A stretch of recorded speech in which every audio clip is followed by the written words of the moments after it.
Welcome to episode 2 of Two Guys, One Sport. I am Chris. Hi, everyone. I'm George. And we're back after a successful first week of coverage of the CSS Fantasy Draft, where we talked all about my stuff. And tonight we're going to talk about everyone else's stuff. So feel free to follow along on the link that's below the video. For the full draft board, we're going to go through all 5 of the rest of the promotions, as well as covering a little bit of results for WWE Fastlane, the first round of the New Japan Cup, and a quick commentary on the topic of You Deserve It chants. But as we like to do, we're going to start off first with our matches of the week. So, George, take it away. Hi, everybody. I hope you're all doing well. Apologies again for being about an hour and a half late from our normal recording time. I had to run some errands and various St. Patrick's Day traffic and festivities and road closures and all that crap wasn't fun, but we're here. The show must go on, not just ACH's entrance music. Yeah. My match of the week is I feel, underrated match from my favorite year and favorite company in wrestling, and that's 1997 WWF. Bret Hart versus The Undertaker, main event of SummerSlam 97, with Shawn Michaels as the special guest referee. And you can make an argument that in terms of impact, it's one of the most important matches in the history of North American wrestling. And you might say, Kurt, George, it's a fairly forgettable main event. How can you make that? How can you say that? Well, we'll get to the end of that, but it all kind of starts after the incredible Hart Austin match at WrestleMania 13. The images of Austin just bleeding out, and he doesn't submit, and he turns face, and Hart turns heel, and Hart has the belt. He gains the belt soon afterwards, and he's wrestling The Undertaker for the belt, but Shawn Michaels, of course, is kind of shoehorned into this as the special guest referee. The way it worked is that in order to make sure Michaels wouldn't screw Hart out of the title, it was stipulated that if Michaels favored The Undertaker in any way, shape, he would be banned from wrestling on American soil. So, high stakes. The match itself is pretty great. This is right when Undertaker starts leaving his whole zombie persona and starts actually wrestling. I mean, if you remember matches from earlier in his tenure, it was a lot of throat chops and tombstones. I mean, you probably don't have to remind you of the great Undertaker versus Undertaker main event from the 94 SummerSlam. Where it was basically just two guys throat chopping at each other because for whatever reason, the gimmick was that the Undertaker couldn't move. Well, by now he's moving. He's doing all the spots that we know and love. He does the top rope walk. He does the flying over the top clothesline, and obviously this is right when Bret Hart is right in his wheelhouse. He's great. Taker's great. Bret bumps like a madman for him. The match was good, but after 2 chair shots, and Bret grabs a chair and just smacks Taker right in the head with it. Different era. We know now about headshots and chair shots, and this is right in the heart of the Attitude Era. Shawn is still selling his ref bump, which is a little aggravating. I hate when wrestlers have to do a ref bump because the whole point of wrestlers is that they can be refs and not take a bump, be out of it for 5 minutes, Mm-hmm. Shawn slow counts. Bret and Shawn argue because Bret thinks that Shawn screwed him over. Bret spits at Shawn and says a very not nice word that you can read Bret's lips. Michaels swings the chair. Bret ducks. Michaels hits Taker with the chair. Second chair shot in about 90 seconds. Poor bastard. Knocks Taker out. Counts the 1, 2, 3. Awards the title to Bret. Okay, good match. Fine, whatever. Let's look at the after effects of this match. Okay, as a direct result of this match, champion. Okay, so what? It took a little something called the Montreal Screwjob to get the title off of him, and we don't really have the time to get into that. It's already been addressed enough. It's already been addressed. Yeah, that earth has been plowed many, many times. But I mean, Hart won the title here, and it took Montreal to get him off him. As a result of Montreal, Vince turned full-blown heel, and the whole Vince-Austin feud, which only saved the company. Mm-hmm. Okay, as a result of this match, Shawn Michaels turned full-blown heel. Okay, so what?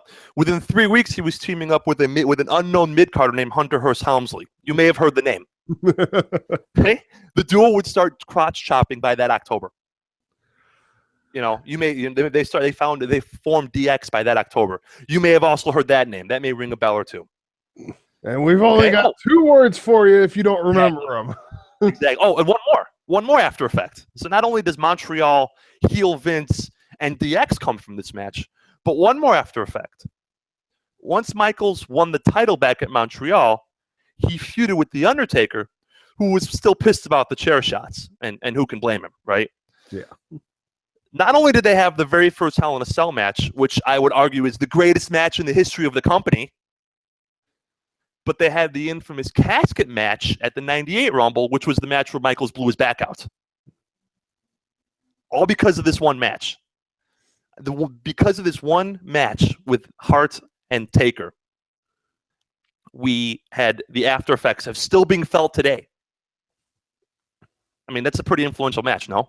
Yeah, definitely. So, and the match itself was pretty great. I think I gave it a solid 3 3/4. Mm-hmm. So it's a pretty great match too. Bret Hart is, bumping like a madman. Taker's selling great.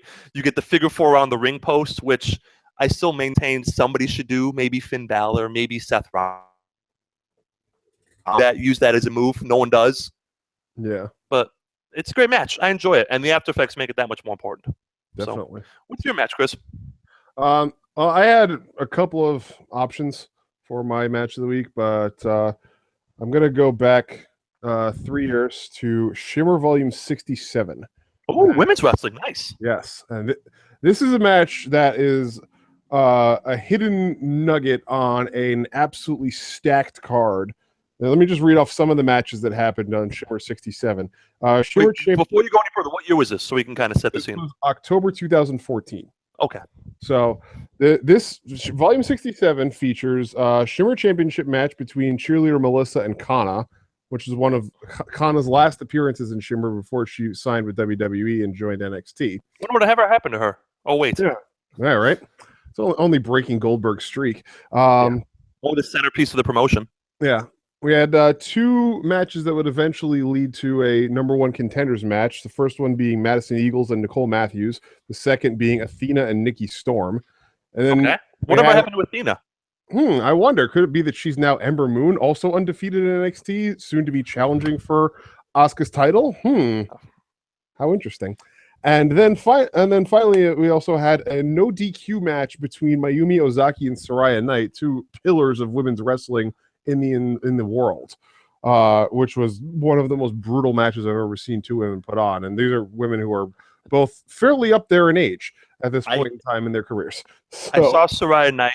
Are you talking about the Saraya Knight match? I don't want to step on your toes.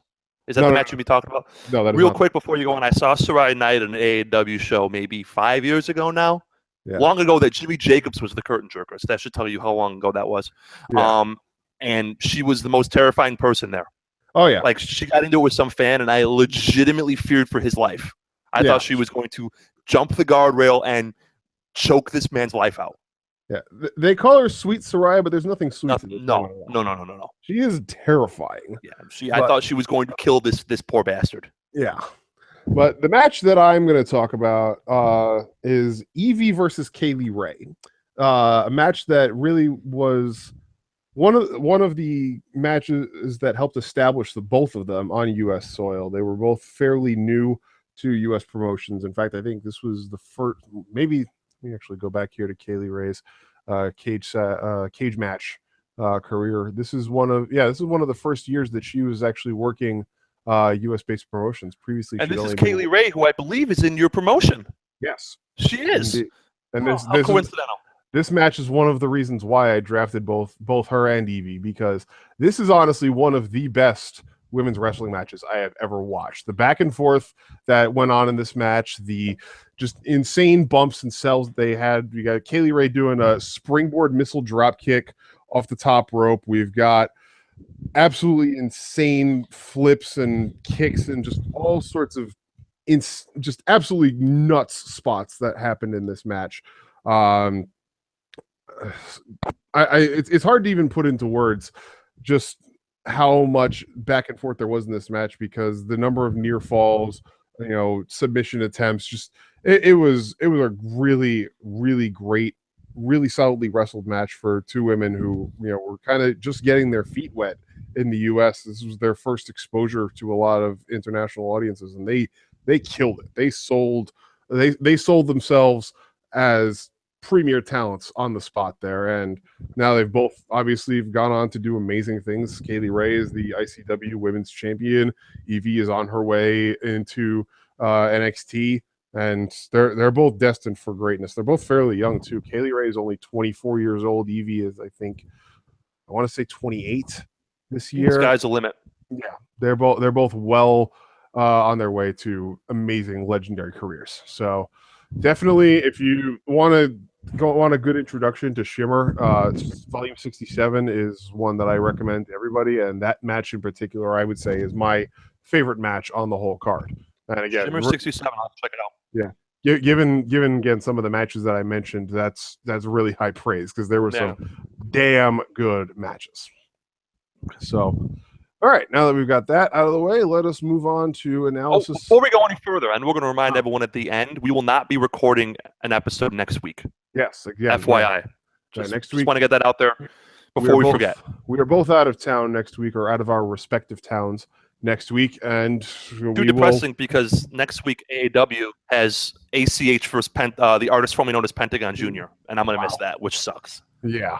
That's a match that we'll probably end up talking about because it's going to be. It'll be on. I think they're on. I don't watch them because I usually go to most of the shows, but I think they're on High Spots on Demand. I think is the network that AAW is on.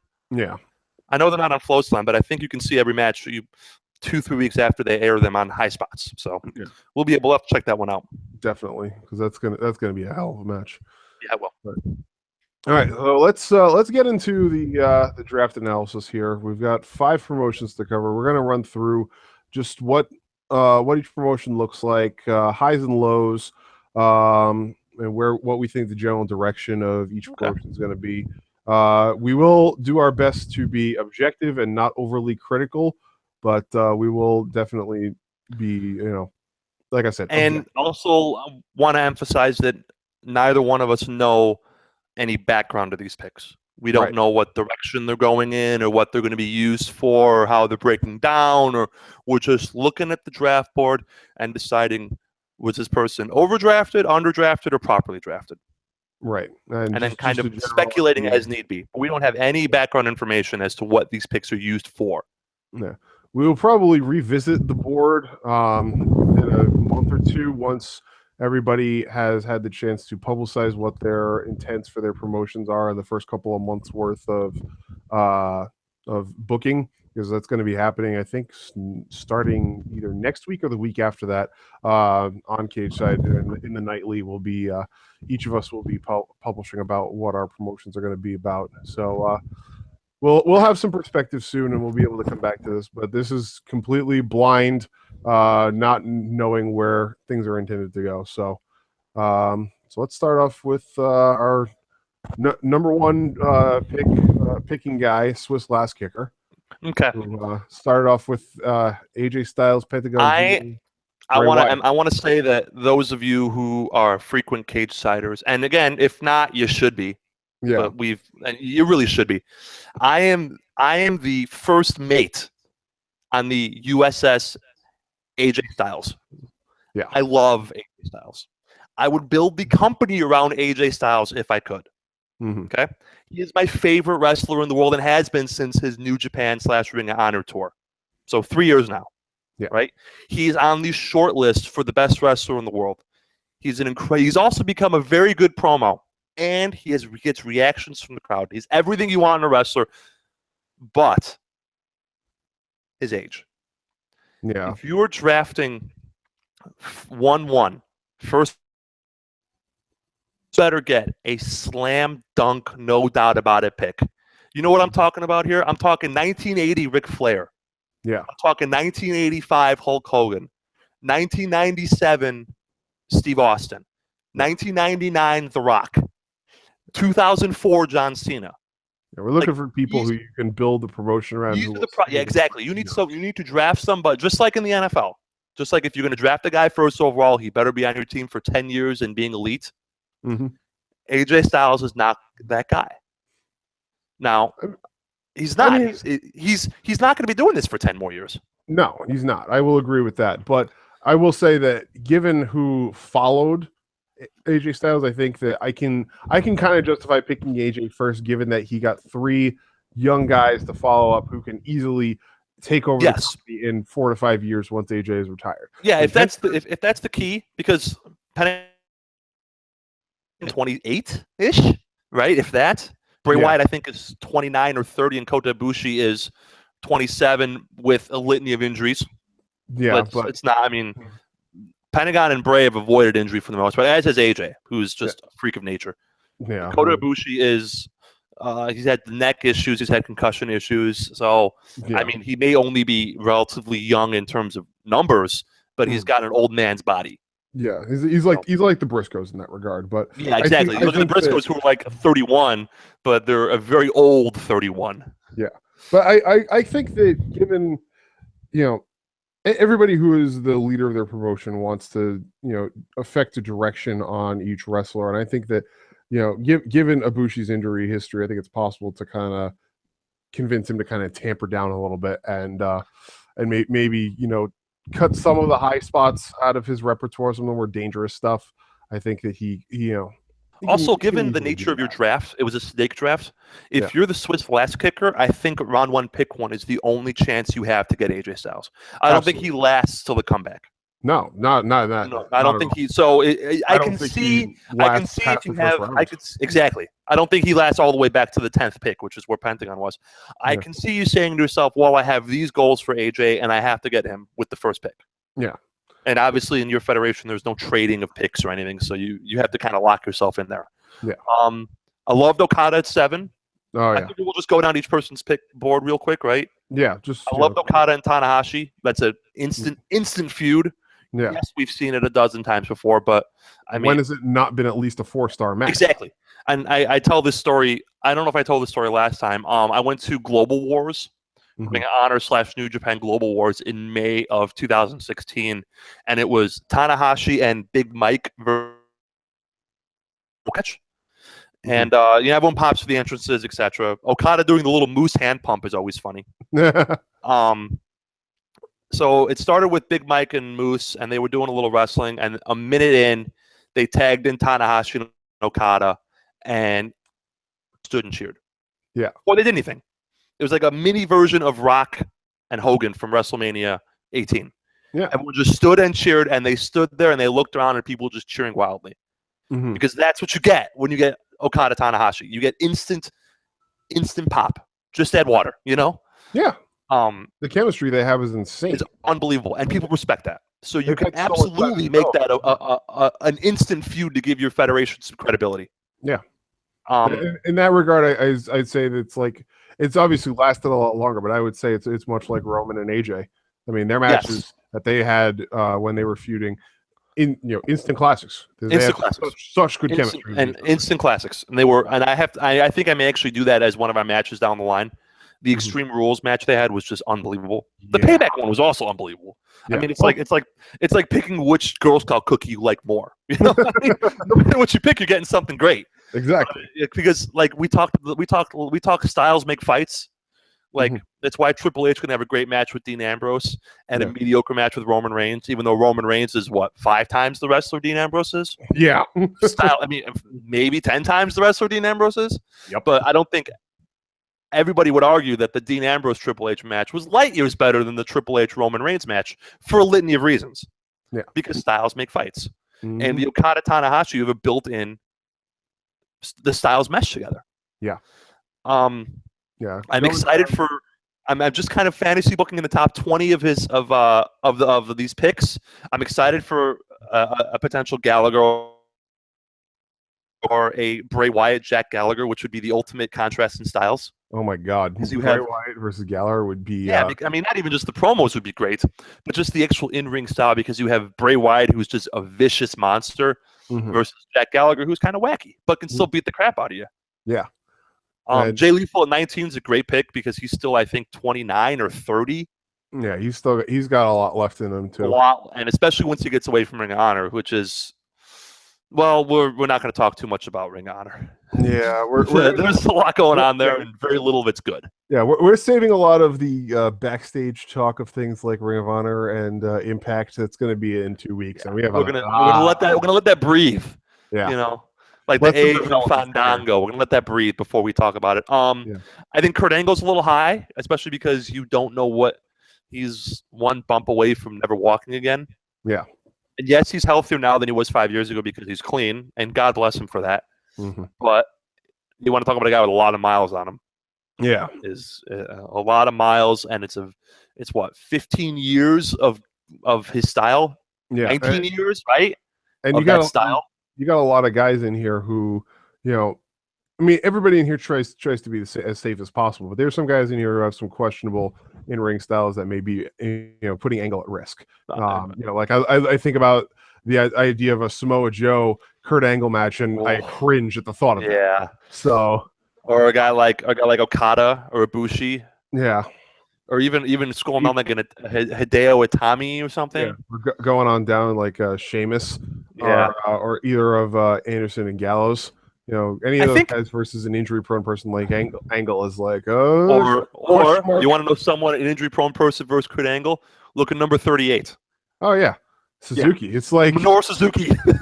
Yeah, Suzuki puts Angle into a headlock, and Angle just dies in his arms. Yeah, and Angle just you never see him again, and then that's the end of that. So I like the male side of this Last Kicker's picks a lot. Yeah, and I think Gail Kim was way too high given her age. But she can still bring it. I love Daria Benedetto at 35. Yeah. I think the sky's the limit for her. Yeah, she gives you that legitimacy. It is a big contrast in styles among the women on Swiss's roster. I mean, getting Asuka and Ember Moon together for rounds 5 and 6, that was great. A steal that you couldn't even believe. Like he got Ember Moon on the come around, and I was like, damn. Getting Natalya 43 is a great use. Because she's at the very worst, she puts on good matches and can be a good placeholder feud. I mean, at 43, that's great. Lufisto at 20 is amazing. I love the idea of her in there against somebody like Ember Moon or even an Emma. Just like I like the mid card. I like Roddy Strong. I like Itami if you can get him to stay healthy. Chris Daniels and Kazarian. Tim Thatcher, Matt Sydal. There's a lot of good, kind of a little lacking in top-notch star power.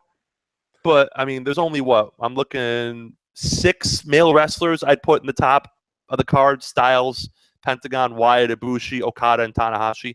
I don't put Cesaro or Samoa Joe on the top of the card because one can't talk and the other one can't work. Yeah.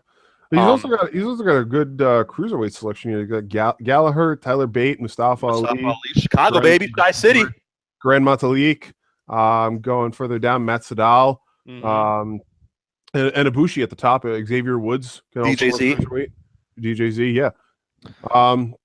And I think that I think the tag team selection was also good. I mean, he's probably going to end up having to make a couple of tag teams makeshift, but I mean, you get the Revival in there. You've got the Good Brothers, Sheamus. You got the Club. You got the realists. You got the top guys. Xavier Woods. I think a Xavier Woods Roddy Strong tag team has some potential, or even a Xavier Woods today with Tommy tag team. Daniels and Kazarian down towards the bottom. Yeah, there's a lot to like here. You can even put in Bate and Trent Seven as Mustache Mountain. Have them. Yeah, absolutely. I mean, the last 4 or 5 picks are kind of a mess, but whatever. Top and bottom, Killian Dane at round 17, Eric Young at 45. Do a mini Sanity if you want to. Absolutely. Yeah. The bottom is kind of a mess. Liv Morgan, Arn Anderson. My dad's all-time favorite wrestler, so I can't say too much bad things about AA. Yeah.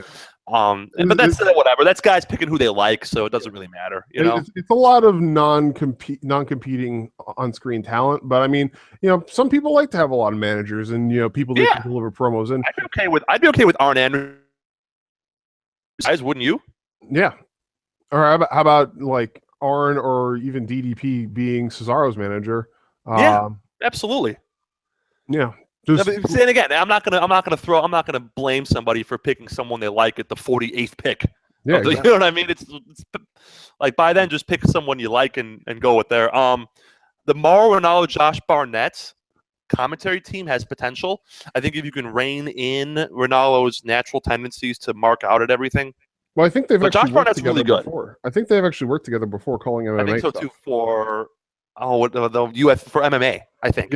Yeah, it was MMA. So they do work together on. So they do it, yeah. And who's creative? Let me see. Oh, Gabe. Okay. Yeah, you got so you have Gabe. You have Tim Thatcher. Seidel has done Evolve. Hitami's done. Yeah. Okay. Okay. Well, you know what? I'm coming around. I'm talking myself into this federation. Yeah, there's definitely plenty of upside on this, and with the right direction, I could see this being a very, very watchable promotion. Absolutely, I'd watch. It's got AJ Styles. Why wouldn't I watch? Exactly. Yeah. I'm curious as to see what is going to happen. I wonder if it'll just be more of a straightforward federation or something wacky like you have, and I mean wacky not as an insult. Yeah, no, just something kind of different. I think you could do some sort of long form storytelling with some of these people, but absolutely could also very easily just be like a Ring of Honor or PWG kind of fed that just whatever spot heavy. I am excited for the potential AJ versus the cruiserweights. AJ Gallagher, AJ Mustafa Ali absolutely will be great. Yeah. AJ Itami obviously. You can even do trio. I would love. You can even do trio stuff. You can do AJ Anderson and Gallows versus I don't know. Okada and the top guys or whatever. I mean, there's a lot of going on here, and I feel that given the strength of Last Kicker's male card, there's a ton of mix and matching. Yeah, definitely. So, which is something I trust Gabe to do. Yeah.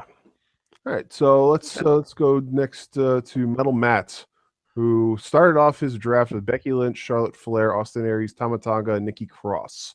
Okay, let's go one at a time. Yeah. If I'm getting the Becky Lynch from NXT, I have no problem with this pick. Yeah. The half suplex, half submission Becky Lynch from NXT, what is it, Unstoppable? Yeah. Then they had the match with Sasha Banks. So it was NXT. Yes, I am more than okay with this pick. Yeah, if I'm getting the Becky Lynch from March of 2017, I am not okay with this pick. Yeah. Because Becky Lynch has regressed on the main roster. I think it's safe to say. For whatever reason. Maybe she's gotten too bulky. Maybe she's too quick. Maybe she never came back from her injury and she doesn't trust herself. Mm-hmm. The speculation hiding an injury is waiting until after Mania. There's a litany of reasons, and I think, quite frankly, it's unfair to speculate. Mm-hmm. But the results speak for themselves. She's not the in-ring wrestler she used to be. Yeah. The speculation that I've seen a lot of fans of her saying is that she's having to slow down to work with some of the talent that's in the ring with her. So, though. But I'm not sure I'm sold on that. I don't. She looks like she's going too quick. Yeah, well, that's what I'm saying is that they're saying that she needs to slow down, and maybe she's not slowing down enough. Now, I don't know. Let's be fair to Becky. There's no one as good as Charlotte Flair, Nikki Cross, or Paige on SmackDown who she's wrestling with. Yeah. So, I mean, maybe if you put her in a long-term program with Charlotte, you can have something. And there's a lot of talent further down among the women who can lead that to be a really good division. Yeah, absolutely. A Becky Lynch, Saraya Knight program would be very good. Yeah, or somebody who's a kind of a still developing talent like a Jade, or people like Shazza McKenzie and Leva Bates who are still growing into their styles. Tamina is great powerhouse. She could put on great matches. I'm pretty sure. Something I didn't understand about Metal Matt's draft, and we'll get to the obvious issues in a minute. Metal Matt went women 1-2, and then. Other than it's leading me to think that Metal Matt was going to start a Joshi federation or a female heavy federation, but then really didn't pick that many women. Yeah. I mean, I could totally get it if you were saying I have 50 picks, 25 of them going to be women, and I'm going to be very women heavy with a male undercard and a female top card, which would be totally different. Yeah. Change of pace. You could at least talk me into that, I mean, it may not be something that I would watch in particular because I'm not the world's biggest women's wrestling fan. It's just not really my thing, although I do love it. I'd rather watch top-notch men's wrestling than women's wrestling. It's just my wrestling cup of tea. But you could at least talk me into watching a female-centric federation. But other than Becky, Charlotte, Cross, I mean, what do you have here? You have Paige with a bad neck and drug problems, right? Mm-hmm. Like, what do we? And it doesn't even get into Austin Aries and Tama Tonga, which a lot of issues there. Let me float some hypothesis here. Okay. So I'm looking up and down this card here, and I see people who are very, very strong characters. People who have a lot of, Brian Kendrick, a lot of Bobby Roode, and who tell good stories. You got the Hardy brothers. You've got Rollins, Rhino, Jericho, Rusev, Kendrick, Dillinger, Rude, Elias Sampson, Johnny Mundo, Crazy Steve, Tyler Breeze, James Storm, Jushin Liger. These are all people who you can craft stories around, and maybe the in-ring action isn't going to necessarily be the best, but I look at this as a promotion that you can put together like the second half of 2016 TNA. Have it be is that what we're going for here? I think that you could potentially do something like that and make it work. Have it be mostly story driven, less about the in-ring action and more about the things going on the periphery. Maybe not as continuous and long form like my federation is, but still have it be story driven and maybe shorter form stories, but really focusing on people's character strengths. And so that's you're gunning for SmackDown basically then. Yeah. I think it would be a little without bit AJ. You're gunning for SmackDown without AJ. Well, I say late 2016 TNA because it seems to be something more. It could be more on the dramatic side of the storytelling, and that's where somebody like I think Jimmy Jacobs could actually do really well. Almost like wrestling is a theater then. Yeah, or like like a stage play, like your weekly sitcom or weekly drama kind of program. Okay. So more akin to regular serial television than a wrestling program, but I think it could. Yeah, work. I think you do have a lot of characters. You have very few people who are workers first. I mean, off the top of my head, the guys who are predominantly workers, Rollins, Neville, scrolls down, Johnny Mundo, maybe Rusev too. Rusev, yeah, but Rusev's a character. He's a great character. Yeah. Like you do have a lot of gimmicks and a lot of character. Chris Jericho's a great talker. Austin Aries is a great talker. Charlotte Flair is a great heel promo. Becky Lynch is a great face promo. Yeah. Like you do have a lot, and I think with Graves and JR as your commentary, I think you're emphasizing more on that long form storytelling. Yeah, like I could see it working. It's gonna be, it's definitely not gonna be something that people are gonna tune into looking for work rate matches. That's not going to be a highlight, I don't think, to any degree. But so, are we thinking like 1997 WCW then? Maybe, or the workers are all buried, and then the workers at the bottom and the talkers on top. I think that could potentially be what we're looking at here. Yeah, which made a shitload of money. Yeah, I could see that working. There are people who pine for the days of 1997 WCW, and that kind of. Over the top. Yeah, not every federation needs to be PWG where it's just here's a bunch of guys doing a bunch of spots. Yeah, exactly. You can have talkers, and you can have Sting at 25 is a misfire. Tama Tonga number 4 is an absolute misfire. Yeah, you could have easily gotten him at 34. Yeah, and to draft Tama Tonga without drafting Tamaroa is To not get the Girls of Destiny is a little bit strange, but Matt actually did say that he was not planning on having a tag team division at all because he doesn't particularly like tag team wrestling. So I can understand, and there's a lot of guys that he got without their tag team partners. You got Tama Tonga without Tongaloa. You got Crazy Steve without getting Abyss. You got Buddy Murphy, didn't get Wesley Blake. Tyler Breeze without Fandango. He got James Storm and Bobby Roode together, but they're separate now. Very separate now. And I don't think that they would reform Beer Money because that just. Well, I mean, it could, maybe like a one-off. Yeah. I like Kane at 22. To be honest, I've always been a big Kane guy. Yeah. In small roles, he's fine. He's a great character. They're limited in the ring at this point, but it feels like a lot of these people are limited in the ring, and he's not really gunning for that. Yeah. And I will say this about Matt's draft. The one thing that I do like is that he has a very well-defined upper, middle, and lower card. Yes, he does. Maybe it's not maybe some of the wrestlers who are in each of those locations are not necessarily where they are right now in their careers, but it definitely is well defined as to who's an upper card guy or who's a middle card and who's a lower card. And that I think is actually a positive for him, because you can then craft your stories around that and make sure that everybody's going to get relatively consistent work. Because if you have a federation like the next one that we're going to cover, where more than half of it is guys who are at the top of the card, then it's hard to draft to put together matches where the talent is going to be able to consistently showcase themselves. So I could see this working, but given again, it's wrestling. Given proper booking, anything can work. Yeah. I like Jimmy Jacobs. I think it helps with that long form storytelling. Obviously, you let Matt and Jeff tell their own stories. Matt and Jeff Hardy tell their own stories. And if you lean towards let the wrestlers tell their own stories, I mean, Chris Jericho is a brilliant mind. Yeah. I think Kane is an underrated wrestling mind.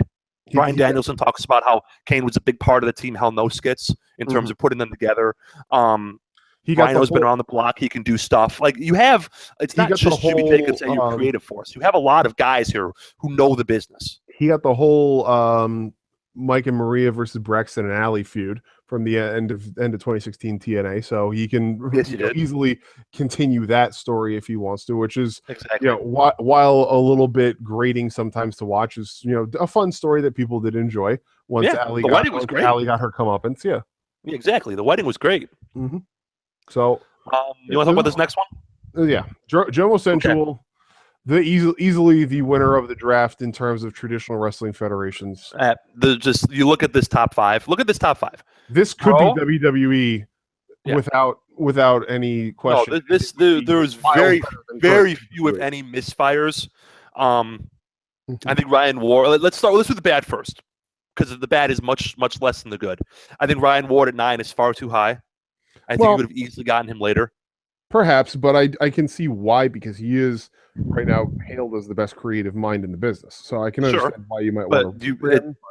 We also, and again, this is, and I'm not comparing the two.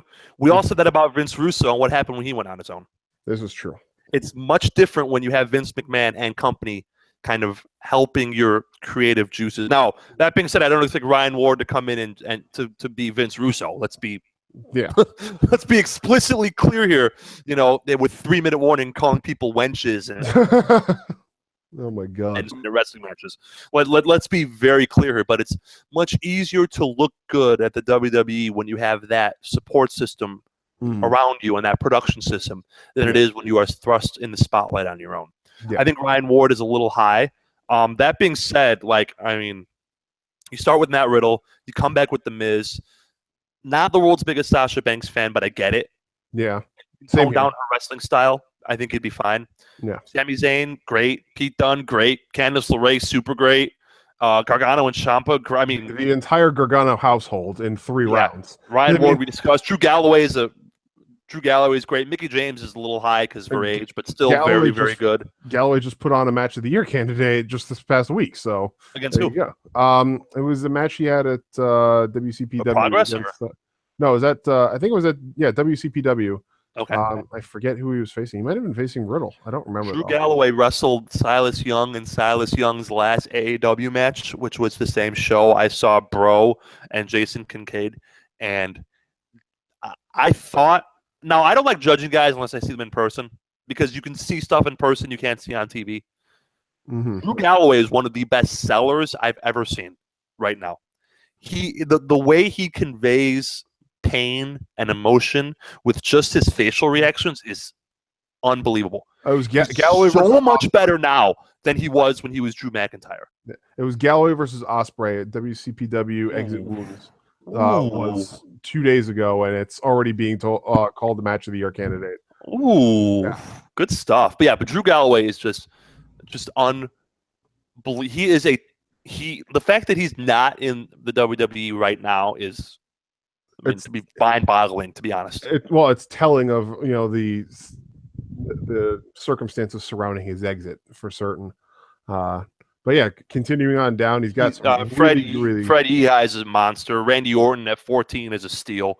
Jimmy Havoc's great. Keith Lee's awesome. I mean, this is I'm sounding like a broken record here, but I mean, all these picks, Stokely Hathaway, like, I mean, this is a top to bottom. If you're running a conventional federation or even a spot heavy federation like PWG, Leo Rush, Darby Allin. I mean, hot sauce. The fact that he has got a lot of talent. The fact that he's got a lot of talent that's on the younger side too is really nice. They can all grow together. People like and you got Maurice to go with the Miz and Air Fox, Hot Sauce Tracy Williams, Heavy Machinery, Darby Allin, Leo Rush, Kincaid, Austin Theory, Anthony Henry, people who are still coming into their prime. And then even on the women's side, Thea Trinidad, Vanessa Craven, Rachel Ellering. You've got a promotion that you can run for easily the next 15 years. 40. I want you to look at number 42, okay? And I want you to picture number 42 versus number 1 in a match. And I want you to picture a simultaneous sit up and bro up halfway through this match. Oh my God! And then I want you to picture, just because Taker loves that MMA style, and bro, we know. But I think that could be your very first feud, is because Taker doesn't have much left. You put the belt on him right away, and you have him drop it to the bro, and you launch the bro to the moon. And then you bring Taker back as a special attraction. Yeah, that's all you need him for. That's it. I think that's the whole purpose of having him there. Even a bro versus like Drew Galloway, or a bro versus Galloway, we know. But even like a Taker versus Drew Galloway match makes me happy. Like, there's a lot here to like. I like Jimmy J. Uso a lot in their knockoff Briscoes gimmick. Yeah, I love that. Whenever they're on TV, Stokely Hathaway is a monster. He makes anybody better. Yeah. I mean, I care about Timothy Thatcher because Stokely Hathaway's with him. Timothy Thatcher sucks. I'm sorry. He's a garbage professional wrestler. But because Stokely Hathaway is there, I care. Can you imagine if he was like with The Miz? You can put here's what I'm thinking. You put Hathaway with either Phoenix or Kishida, instantly overcome the language barrier. Oh, 100%. And they're over. Or like a stable with like Jimmy and Jey Uso, Hathaway, Phoenix, and Kishida. Yeah. What's not to like about that? Yeah. Just go. I mean, Ethan Carter's a good wrestler. Drew Gulak, Drew Gulak is one of the best technical wrestlers in the world. He doesn't get to show it. Anthony Henry, Rockstar Spud at the end. There's so much to like here. Daniel Bryan is your on-screen GM. He's already proven he's going to. Maurice is one of manage. He's very manager heavy.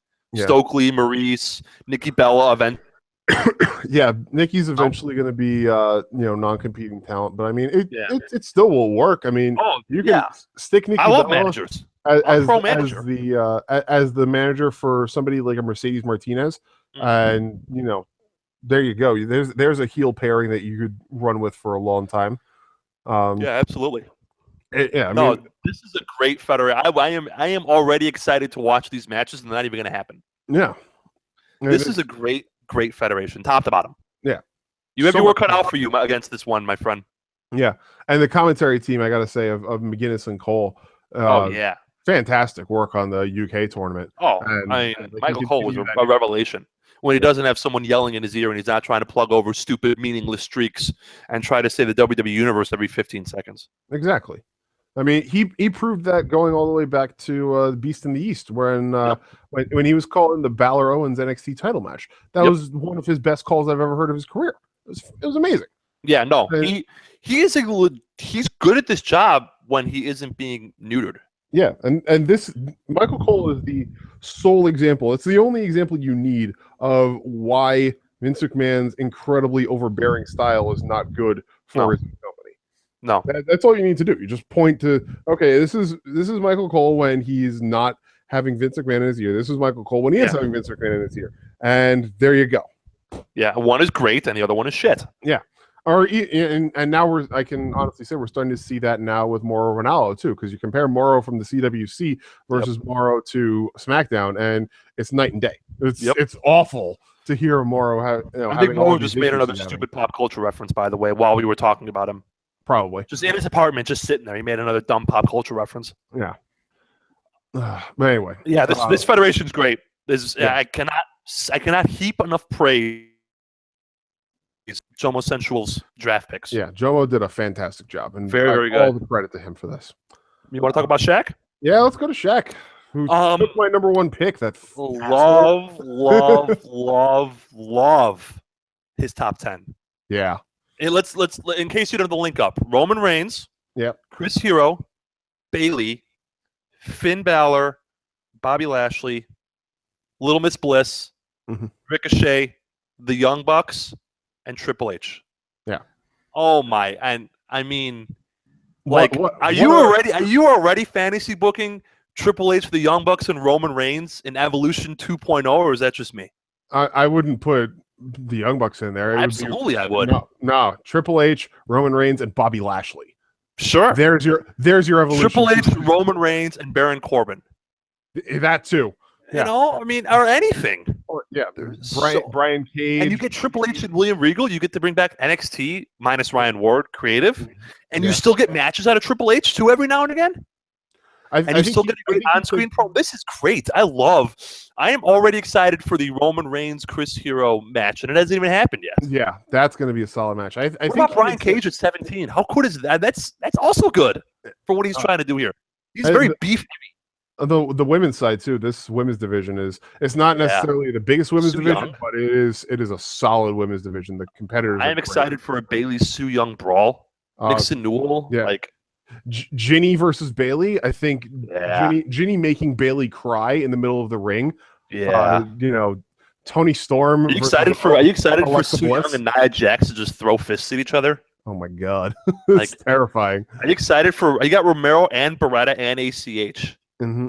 You know, all of the backbreaking spots. Yep. Donovan Dijak, Marty the Moth Martinez is always a fun character to watch. We discussed. Yeah.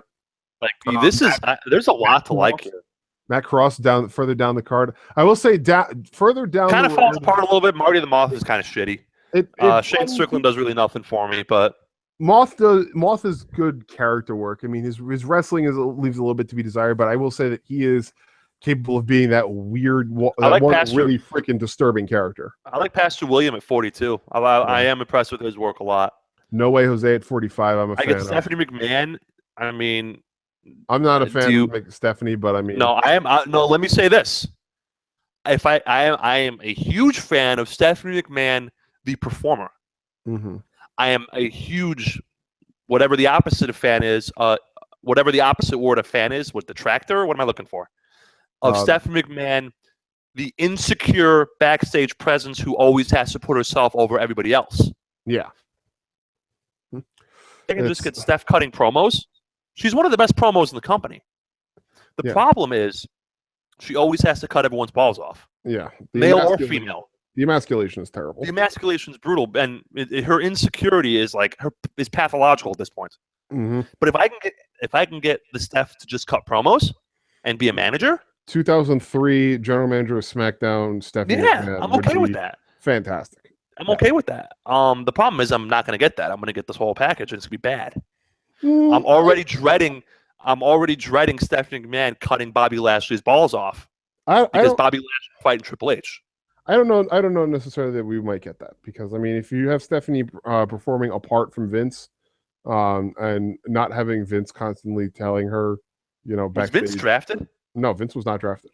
So I think that getting Stephanie away from Vince, I think, might help, but who knows at this point? It's hard to tell. But I could see that actually working out well with Stephanie McMahon as an on-screen GM if she's not, playing up that insecurity too much. If she's keeping it to a minimum, I think she'd be okay. If she can cut a promo without clipping someone's nuts off, I'm all for it. Yeah. Now, do you put her in the ring? He said he's got her as both non-competing talent and as in-ring talent. So, but I imagine that it probably would not be for much. I mean, I think Shaq's idea. I believe, I don't remember if he actually did mention this, but I believe he said that at some point he wants to have Stephanie versus Bayley as a match, or Stephanie versus Nixon. So a match where the overbearing heel GM gets taken down by the plucky babyface, because the Stephanie Brie Bella match was better than it had any right to be. Yeah, The ending was shit, but I mean, Brie Bella is not the world's. Brie Bella is not her sister when it comes to in-ring competition. Yeah. Yes, there were the smoke and mirrors, and yes, it was booked the way it was. But so what? That's the point. Still was a pretty good match. That's the point. Who cares if there were smoke and mirrors? Mm-hmm. I don't care how the steak gets made, just that it tastes good. Mm-hmm. Like, you know what I'm saying? Yeah, I like Kofi Kingston and Big E. Yeah, I would have liked to have gotten together. Xavier Woods, but not the end of the world. Mm-hmm. Who else? Cody Rhodes, yeah, whatever. Enzo Amore, Big Cass, yeah, whatever. It kind of falls apart a little bit here. Yeah. The bottom three though, getting the grouping of Cooper, Banks, and Black. I like that he kept that together.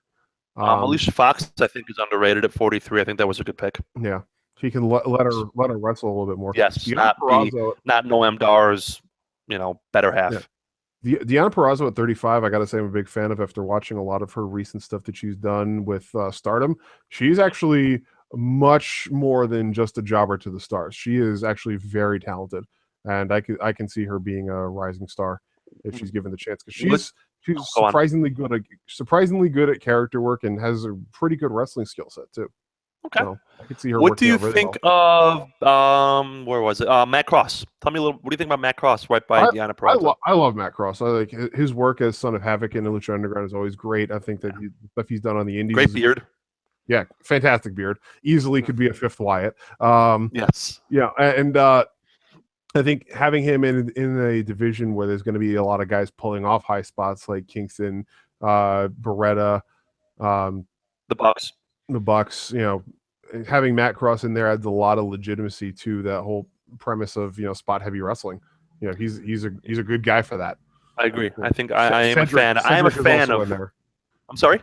Cedric also being in there because he's the Cedric one. Alexander. Yeah, be at 15. Yeah, good pick. Yeah, he got glossed over a lot, but he's definitely had his chance to shine, and I think that he would do really well in this. Ruling from the boss.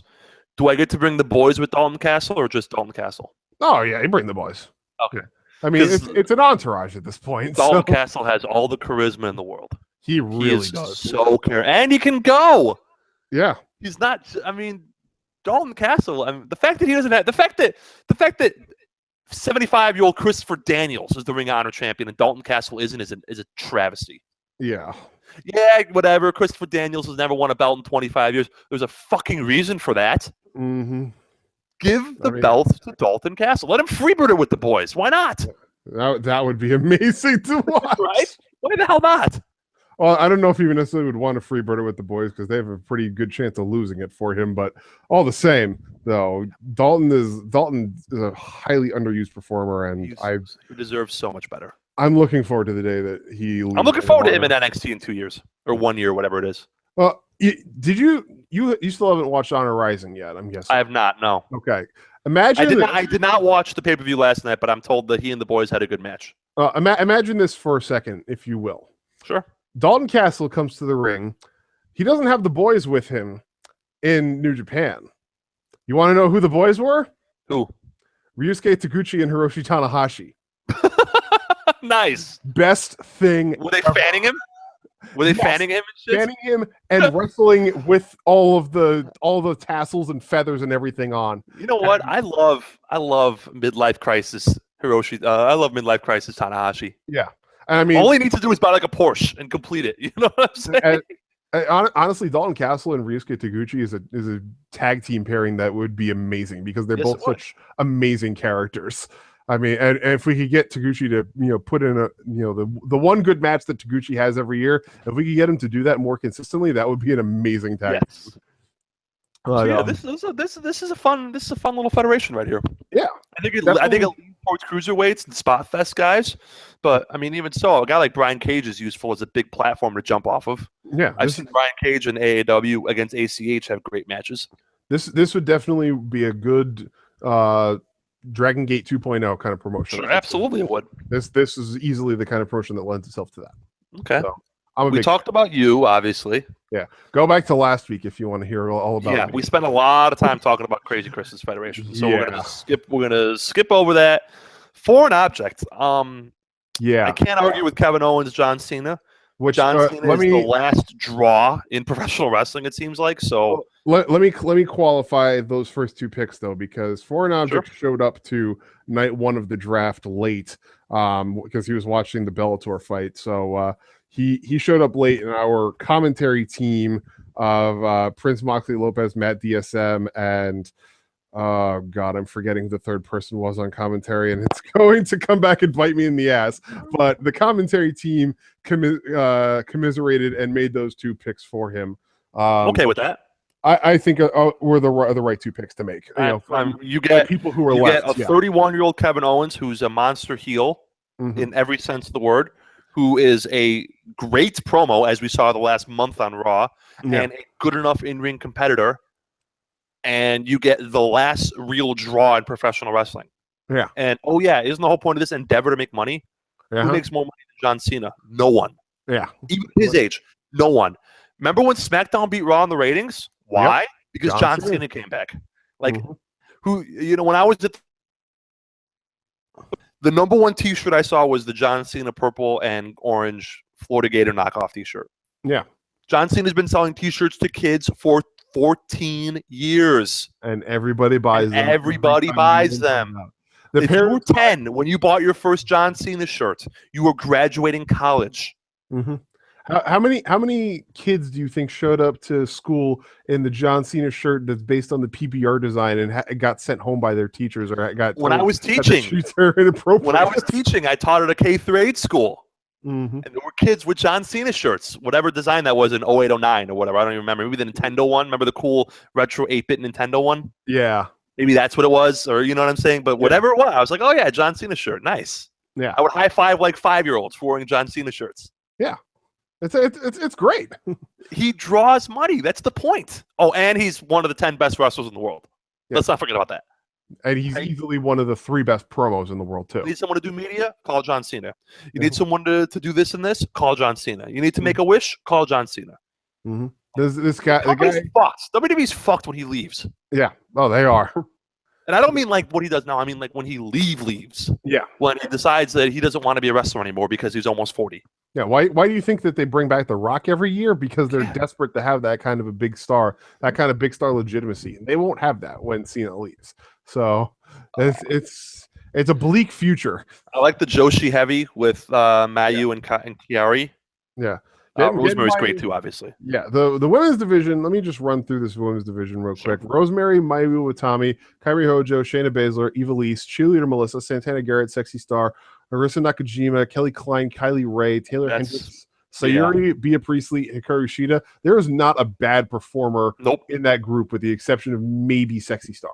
Yeah, I'm not a Sexy Star fan at all. Yeah. But at 25, it's fine. I'm not a Sexy Star fan at the top of your promotion. But as a female mid-carder, you can be totally fine with that. Because she will draw because of the fact that she's got the story to back it up. As they continue the storyline they ran for her with Lucha Underground, she can easily be a draw in that division. Absolutely. But there is not a bad, with the exception of her, there is not a bad worker in this division, and I love everything about it. Exactly. Are you excited for Hojo going to NXT per Meltzer? Oh my God! Elbow drops for everybody. Give me all the pirates. And elbow drops. Piratical activity is about to increase by 10,000% in NXT, and I cannot wait for it. It's gonna be great. Yeah. Let's see. Love ZSJ. One of my. I ever tell you the story where I got drunk with Zack Sabre Jr.? No. Oh, okay, please. So, oh my God, all of my wrestling stories are at AAW. Yeah. AAW, for those of you who don't know, is they basically are less spotty PWG. They bring together the best of the indies. They have them wrestle. Everyone's happy, right? There's no storyline. There's no, you know what I mean? There's the little storyline with Sami Callihan because Sami Callihan is awesome. But it's very, hey, let's bring these guys together, have them wrestle. For example, on Friday, it's ACH versus Pentagon Jr. It's Abyss versus Homicide. Like, it's that kind of federation. So it takes place in a bar. The ring is in a bar. You stand at the bar, and 30 feet away is the ring. Is it the Eagles Club? So, the Eagles Club is one of them, but they also have shows at this bar called 115 Bourbon Street, which is this huge facility on the southwest side. They have like 3 sound stages, country music, country music, rock music, that kind of place, right? Yeah. Huge bar. in a place called Marionette Park, which is about an hour from my mom's house. Right. Xavier Jr. wrestled. Who did he wrestle? This was in September. Maybe Mustafa Ali. God, who the? It's gonna kill me. Maybe Chris. No, it wasn't Chris Hero. It wrestled before the intermission. Whoever he wrestled, it was before the intermission. Okay. So the intermission, all the indie guys, they're on the slinging merch, right? Mm-hmm. Slinging merch, and I buy a Zack Sabre Jr. print, and I have him sign it. The main event is Sami Callihan versus Pentagon Jr. for the AEW Championship. Right. 25-minute match. Before the main event comes, Zack Sabre Jr. comes up to my spot in the bar and asks for a beer. And I go to the bartender. I say, Michael, put this on my tab. Mm-hmm. And he goes, thanks, mate. Thanks. And I say, no problem, man. Thank you. So he's standing there at the bar, and he goes, you want another beer? And I say, sure. And so he and I order a bucket of beer. He drinks just Miller Lite. He's like, whatever you have on special. Mm-hmm. Watching wrestling, talking about wrestling, and at his background and what he got into it. And we were marking out for the match itself, and it was great. He was, and for a little guy, he drinks a shitload, and he can hold it. Windy City Classic? Whenever the main event was Pentagon Jr. beating Sami Callihan for the belt. Okay. So who did Zack Sabre wrestle on that match? On that card. That must have been it. Let me see. Was it AEW? In September, I want to say, right? Oh, September. Oh, okay. I was looking at I want to say whenever AEW Pentagon Jr. versus for the belt. Yeah, he beat Ciampa. Yes, that was it, right? And Sabre beat Silas Young.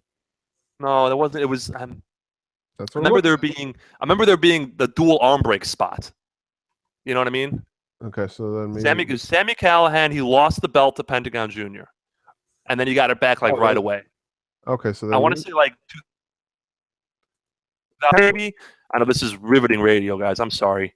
Riveting radio. Two guys digging through cage match. Yeah. I mean, maybe it wasn't the weekend of the Jim Lyman Memorial Tour. No, it was before that. Okay. It was before that. If it was before that, then we're looking. Callihan lost the belt, and everybody, including Sabre, marked the hell out. Because Callihan is a dirty scoundrel. So this was July. All right, Sabre beat Cedric. That sounds about right. Yeah, that was maybe an ode to Jim Breaks or something was what he used. It was a wacky submission. Probably was ode to Jim Breaks. He's using that. That sounds about right. Now. Yeah, and then Callihan beats Callihan dropped the belt, right? That same show. Yep. Yeah. Pentagon Jr. Pentagon Jr. Callihan with JT Davidson. Yeah, and he broke both his arms in two package pile drivers. Yep. Because that's how the indies work. You kick out of two broken arms. But it was great. And Sabre and I was sitting there drinking beers. He bought a round, I bought a round. He was very magnanimous. I bought him the first one, but he wouldn't take. I offered to buy him some more because he's Zack Sabre Jr. and I'm not. Yeah. But he was very magnanimous. And we were throwing back brews and talking about graps, and it was great. And I asked him why he did the submission stuff, and he said because that's the kind of wrestling he grew up watching on World of Sport. That's all. And I said, that makes sense. He says, this way I don't have to hurt myself either. I said, that also makes sense. Yeah. I said, so not only is it the stuff that you grew up with on World of Sport, but you don't have to hurt yourself, which is also great. Yeah. Can't ask for better. Which is a bit of a segue because Meltzer reports that in a year and a half, Bryan Danielson is going to go rejoin the Indies when his contract's up. Yeah. And he is already developing a style that is very less intensive to his body. Yeah. That was the whole he dropped that little hint on talking a year and a half or whatever. Yeah, it's like the only problem with that is that let's say Bryan Danielson is wrestling Okada at the G1 in 2 years, right? Yeah. Okada's still gonna have to do his shit. Yeah. How are you gonna have an Okada match without a Rainmaker? Yeah. Danielson can. I guarantee Danielson can get over offensively without taking a bump. I guarantee it. Mm-hmm. If all he does is grapple fuck, I guarantee it'll be great. Yeah. The problem is what happens when he's wrestling anyone else, and that guy has to get their stuff over. Yeah, exactly. It's like you can't have Bryan Danielson. How's he going to wrestle Tanahashi without taking at least one high fly flow? You can't have Bryan Danielson wrestling where he's not going to have to come back at some point. Exactly. That's what he does. That is his character. Exactly. You're gonna have to do it eventually. Yeah, so Saber's a great pick. Tommy End is an awesome pick. Yeah, this is another division that has as long as you keep his in-ring, pretty limited. Yeah, this is another good division, another promotion that has another great tag team division. American Alpha is in here. War Machine, O'Reilly and Fish. Moose is a good tag team wrestler. The Davey Boy Jr. Killer Elite Squad, TM61. This is a great tag team division here. Yes, really like everything here. Yes, I really do. This is a very conventional federation. Also very manager heavy. Paul Heyman, Trina. Oh yeah, towards the bottom. Yeah, which I'm okay. Trish Stratus could be a manager as well. Maybe you get a match out of her. Maybe not. I don't know. Daphne, I don't think could take a bump anymore. No, but I mean, she's proven that she can get herself over just by screaming a lot. So whatever works. Taylor Hendricks is a good-looking lady. Yeah, no, this is a very good women's division. Yeah, and on the men's side, Brock too. Yeah, at 40, great pick. I was expecting Brock to go undrafted. I'll be perfectly honest. Why not take a flyer on Brock? I mean, you get the Brock who gives a damn. It's great. Yeah, but how often do we get the Brock that gives a damn? Gives a damn. Wait, you drafted Shinsuke Nakamura. You can't throw shade at anyone else drafting someone based on how often do they give a damn. Hey, listen, at least Shinsuke Nakamura didn't cut somebody open so bad that they needed stitches in their head just by punching the damn guy. Hey. Yeah. God, so a disaster. Yeah, that's the reason why that was not my vote for worst, most disgusting promotional tactic. Only for the whole Kimbo Slice Dada 5000 debacle. You remember that? Yeah. They went to England to avoid a drug test, and then after Kimbo died, asked his son if he wanted to fight in his stead. Oh my god! Like, what the hell are you doing, Bellator? Yeah, that was fucked up. Yeah, beyond belief. So, but if it wasn't for that, I would have voted for Brock and Orton. Yeah, my most disgusting tactic because it was. Yeah, and that I think is Nick the reason Miller, why that's the reason why I take exception on Brock rather than Shinsuke, because Brock not giving a damn just creates a really unsafe working environment. Shinsuke not giving a damn is just okay. The matches are mediocre, but I mean it's still safe. I think a bit is high given his age and his miles, but whatever. He's a special attraction. Yeah. What do you think about? Here's one that intrigues me. What do you think about El Desperado? There's a little something there. I kind of like that. I mean, getting him late, I think, is part of the reason why it works. Because I mean, there's a guy who, really you don't know where he can go. So there's a lot. Taking a chance on that guy, you could really pay dividends. The upside is tremendous. A New Japan undercard kind of guy. Why not? Yeah. You take a fly. Came out of the dojo. He's relatively young. I think he's 32-ish. Yeah. I think there could be some CMLL, like there's a lot to like here. And you can put him against guys where he will definitely get over just because of the type of competitor he's facing. Like you put him against the guy like King Cuerno or a Biff, or Cuerno's awesome. Him at AEW too. He's awesome. Any guy who he's going to have an uphill battle against. You can a lot of great tag teams here. Rowan Hansen. Yeah. I was saying before, the tag team division. You can bring back. What is it? O'Reilly and Fish is Red Dragon, right? Yeah, Red Dragon. That's what it is. I couldn't remember the name for that. Yeah. Killer Elite Squad, TM61. Yeah, I mentioned that all these. Yeah, these are fantastic tag teams. Yeah. Mm-hmm. I mean, once you can even have a couple weird odd couple tag teams. Like, close your eyes for a minute and picture if you wheel R.I.P. Dusty Sky Point. May your memory be eternal. If you wheel a Dean Ambrose Zack Sabre tag team, that you got the whack straight-laced British guy and just causing mayhem. Even not even out of ring. Just picture the in-ring styles, right? Or how about this tag team? A tag team that's a little bit more conventional in terms of matching up styles. Dean Ambrose and Jay Briscoe. Oh yeah. Yeah. By the way, getting Jay Briscoe without getting Mark Briscoe is kind of an oversight, but whatever. Yeah. Well, Jay Briscoe, I love Jay Briscoe. I look down further. Also, he got one of my favorite promos in a long time because he's genuine. Oh yeah, I believe what he's saying. All of wrestling, he's amazing. Yeah, I believe what he's saying. I looked down the card a little bit further though. He's also got the American Wolves. You got Edwards and Richards. Yep. As long as I think Edwards is finally healthy, right? Yeah. One of them is finally healthy. He can put them together too. You can even create a just straight killer tag team of Mil Muertes and Tommy End if you really wanted to. I mean, absolutely you can. There are only a few misfires on this, and I think actually, honestly, other than the very top two, which I think are your main eventers, you could be very tag heavy and just run a straight tag federation. Yeah, yeah. Why not? I will say that there are a couple of misfires here that kind of glare out at me. Tony Nese at 16, Heath Slater at 18, both way too high in my personal opinion. And there are definitely some reaches on some of the women too, like Delirious. Yeah, Delirious at all. I'm not a fan of, but like looking at some of the women, I think that Iwatani and Hojo were drafted a little higher than I would have expected them to be.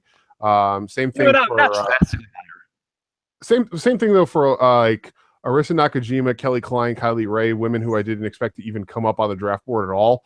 I think they went a little bit high, but I mean that's personal style, and I can understand why you would go for that. So you know who you guys are going to do trades?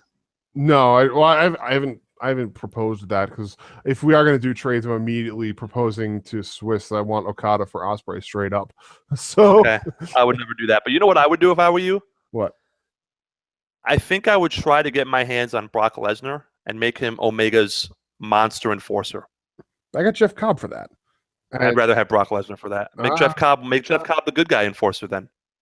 He can do either role. I got Michael Allgun for that. I think Brock is just I think Brock is just a monster freelancer. You know, whoever pays him the most money, I think would be. I mean, I don't know. I still see potential in the guy. I may be the second to last fan of his on earth, with the last fan being Vince McMahon, which is the most important one because he's the one who signs the paychecks. Yeah, I personally just have some issues with the idea of Brock. Forget the cutting open part. That was dumb. Well, no, not dumb. Not the cutting open part, but like the guy.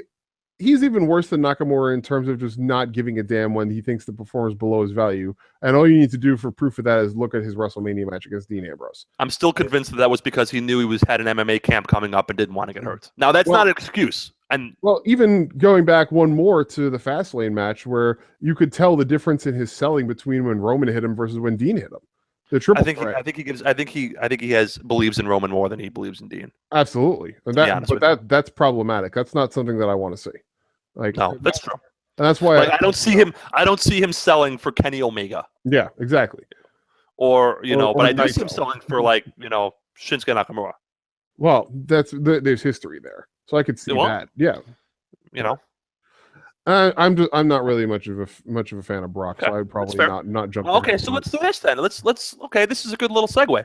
If you could trade, you said Okada for Ospreay straight up. Yeah. What other trades would you make with someone else, and why? Well, I would probably try to get to do fair value. Don't say you're going to get Roman Reigns for Roosh or whatever. No, try to do somewhat fair value. I don't expect to get Roman Reigns, so I'm not even going to try to pursue that, because I don't expect to get equal value for him. Or I would have to give up more than I would be willing to get Roman, because he's a top of the card guy. Mm-hmm. I would probably look to get Jay Briscoe on the onus that I would then call Mark and say, "Hey, come on over." But I don't know who I would give for him. Okay, problem. It's tough. Question number 2. Think about that. Who is not drafted? Would you? What order of the undrafted free agents? Who would you take a look at? Well, we already talked last week. I'll give you a name. I'll give you a name when you're done.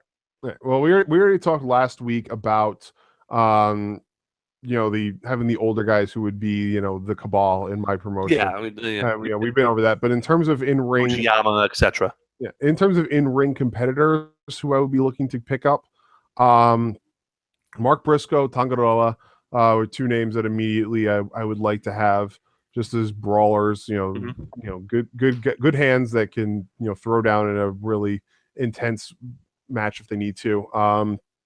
David Finley's a guy that I am very high on, that I like. Yep. Jay White. I don't know. Right. Here's a name for you. Ready? And this could be because I was watching him last night. Marco Corleone. He's over. Women love him. He can go a little. I mean, and I say he can go in a CML trios match where he wrestles for 5 minutes and then tags out. Because Montes or Nico Casas, 2 other guys. I think Nico Casas was drafted though. A guy, which no, he was not. We went over it. He was not. Yeah, but which is why CMLL works, because they protect their performers so much. Yeah, by having those trio matches. That I think is something that I don't know that it would necessarily work. It's like guys like Corleone. You can't. Marco Corleone is not wrestling a 15-minute singles match. Yeah, like I equate him with a guy like in New Japan, Manabu Nakanishi. Guy who is tremendously over, or even Ryusuke Taguchi. Guy who's tremendously over. The crowd loves him, but the matches you're going to get out of him, if you put him out there for more than 5-10 minutes, are just going to be stinkers. Yeah, no. But I think you can get away with a Marco Corleone, bury him in your tag team division. I'd rather have Marco Corleone than Big Cass every day of the week and twice on Sundays. Oh yeah. Like I'd rather have. I mean, and I'm just looking at random names here that are picked, like Delirious. Yeah. I'd rather have Marco Corleone than Goldust or Truth, or you know what I'm saying? Yeah. But like. Yeah. I think there's value there, and in your federation, I think he'd be a good mid card guy for the coalition. Because he's just an all-American, ripped to shreds babyface. Yeah, what's not to like? Exactly. So that's my little Marco Corleone. Plus, he cut a promo last night on CMLL. Started cutting a promo in this horrible accent, but whatever. Apologized, took his shirt off, and then cut the promo. Like, oh, sorry, ladies. And then he took his shirt off to a huge pop and then kept cutting the promo. Oh, my Lord. What's not to love about that? That is pretty awesome. I will definitely agree with that. He's much better now than he was ever as Mark Jindrak. Yes, that is 100% true. The free and easy availability of performance-enhancing drugs south of the border, I'm sure, plays no part in that whatsoever. No, not one. Not at all. None whatsoever. All right. So what do you want to do now? So that's our draft analysis. We got a good bunch of stuff that we covered here, and we're going to come back to this probably in a couple of months once we've got an idea of where everybody wants their promotions to go. So let's move on. I have a few random thoughts about SmackDown wrestling in general. I want to pick your brain at. Okay. Let's talk. I want to talk to you about. This is going to segue to my "You Deserve It." Okay. So we're going to talk about this first. That's good. Yeah. Let's talk a little bit about the SmackDown women's program. Okay. Can we not? Just real quick. Okay. Yeah, I'm just going to come right out and say I'm not enthusiastic about this. Neither am I, which is the point. Yeah. Because to me, the clear storyline, Alexa has cheated Becky out of her title at every turn. Mm-hmm. Becky earns the final showdown at WrestleMania, and this time Alexa Bliss has has no backup. The top 2 women in the company on the brand in a one-on-one match for the belt at WrestleMania. Mm-hmm. Right? They had this story start once they started feuding in September 6 months ago. It was long-term. It had a natural conclusion.